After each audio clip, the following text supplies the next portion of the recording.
Alright, today's video, expensive ass games. Today's game, The Punisher on the Sega Genesis. This is a different topic, I'll talk about it later, but the retro gaming scene is so strong right now that sellers make reproduction cases. This is not an original case, but it's a very nice repro case. I never had the case for this game, so I had to order one of these. It's like $6.99. But here's my Punisher cartridge. This thing's immaculate. Watch me drop it right now. Looks brand new. Look at that fucking label. I don't intend on ever selling this one. It might be worth like $500 someday.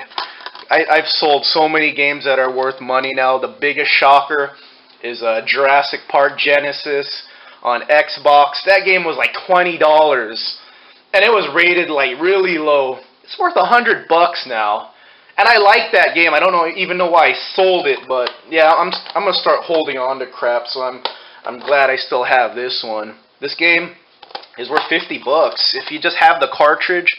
It's a $50 game. Now, if you have the original case, this game's $100. If you have the original case and book and game, it's like $150 for this damn game. So, keeping this one in the box forever, man, or the fake box, but holding on to this one.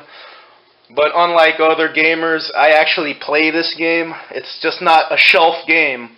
Like, these type of games are getting more expensive because collectors are just holding on to them and not selling them. Well, yeah, of course you're going to hold on to them and not sell them, but they're not in circulation anymore. But fucking play the game.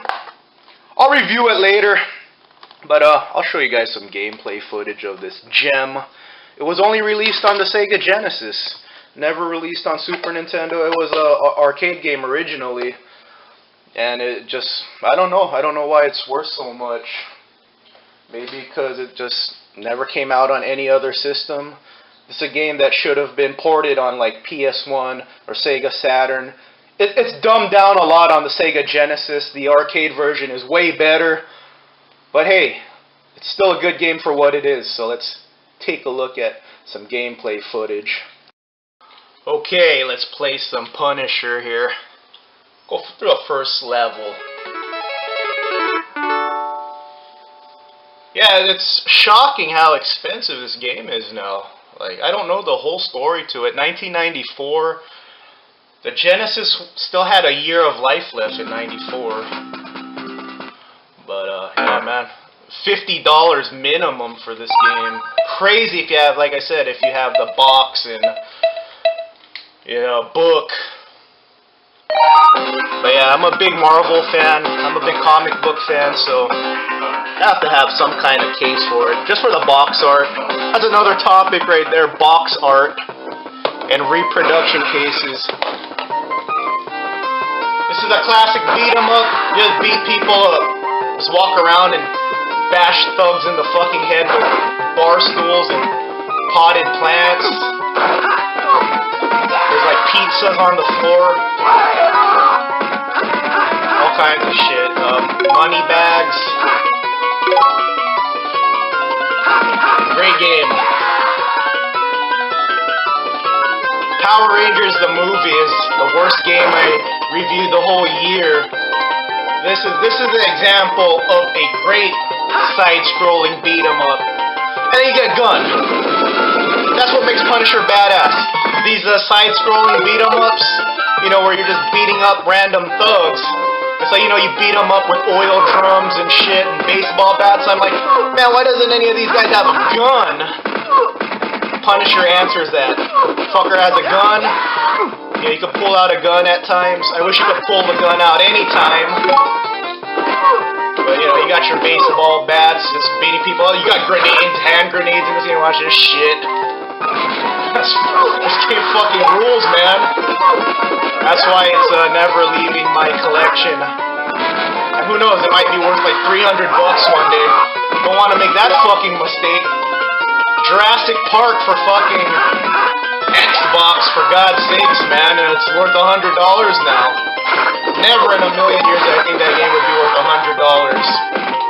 I mean, it was a good game. It was like a sim type game, like where you create your own, Jurassic Park. You create your own dinosaur park. It was fun. It's a game like that. You gotta dedicate 3 hours of your life at a time to play. I sold it, man. I got it for like $10 or $20 on clearance. And then, I think I sold it for that much when I was done with it. Like, I played it and I was done with it. Hey, nice van. So when I was done with it, I sold it. Now, it's worth $100. But this is a game I always held on to because I'm a Punisher fan, man. And I'm a Marvel fan. And I like beat-em-ups. This is probably like one of my favorite genre of video games. And this game's special because it probably is never going to be released ever again on anything because of licensing. Like I reviewed X-Men the arcade game on Xbox 360. You can't even download that anymore because of the licensing agreement. So, Marvel games are tricky. You're almost dead. Oh, he killed me. So I beat this level. I think the next level you start off with a handgun. Come on. Die. There we go. He's dead. So yeah, when you do a game like this, when you make a game like this with a license, you had a limited time to, you own the license, you borrow the license for a limited time. So we'll probably never see this game again. We'll never see this game on, anything but the Sega Genesis. He's holding him up by the crotch, man. That's a vigilante right there. No mercy, dude. Damn. Do I start off with a gun on this stage? You don't. Okay, I wanted to shoot up more people. Alright, everyone, that's Punisher. I will review it on a later date. I'll do like a Marvel week one day. The Marvel beat-em-up week. Some week. I feel like it. Alright, everyone. Kick ass. Be safe. Take it easy. Have a kick-ass weekend.